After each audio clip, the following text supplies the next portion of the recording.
Back in the day, as they say, and by that I mean the early 80s, us Gen Xers had a whole bunch of our own Christmas songs, and we freaking loved them. For one, you could only hear them during the month of December. No one, and I mean no one, listened to or played Christmas music before Thanksgiving.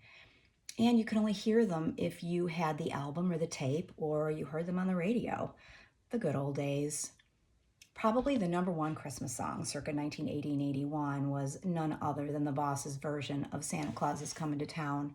We listened to it. We loved it. We couldn't wait to hear it on the radio, and we sang it with all our hearts, loudly.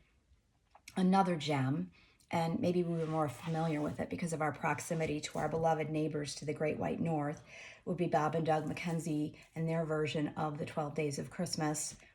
On the first day of Christmas, my true love gave to me a beer. We loved drinking beer, and we loved shouting out that line because, we were so bad. We also loved the thoroughly Canadian references, like calling a hat a toque.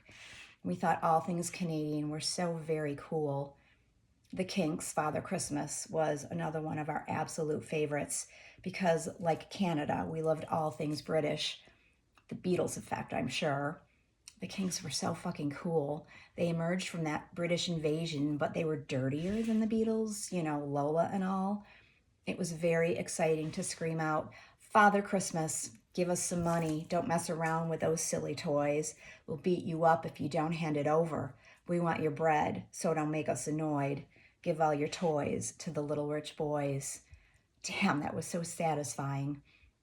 And then, of course, is the Christmas song of all Gen X Christmas songs, and that would have to be Christmas Wrapping by the Waitresses. For those teens who thought they were somewhat cool, and I say that as someone who was not cool in 1981 or 82, but more of an insecure, awkward teen who was boy crazy and liked to party, so-called new wave music was the shit. And the Waitresses with lead singer Patty Donahue was the ultimate cool. Along with fellow Ohioan Chrissy Hind, we loved all those new wave female singers.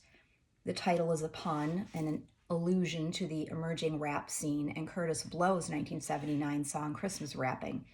It was written by Chris Butler as a response to ZE Records' request that their talent all come up with a Christmas-themed song for a compilation album. It was recorded at Electric Lady Studios in New York City, and despite its upbeat energy, it really is about how holiday time is nothing but a big hassle. I think the song appeals to us Gen Xers, well, at least to this Gen Xer, because it has that sassy, cynical skepticism about literally everything.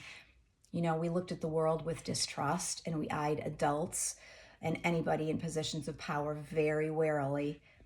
Another thing I like about the Waitresses videos, this video and their other ones, is that for some reason Gen X has been associated with big hair and acid wash jeans and oversized sweaters and all things poofy. Early Gen X style was actually more spare.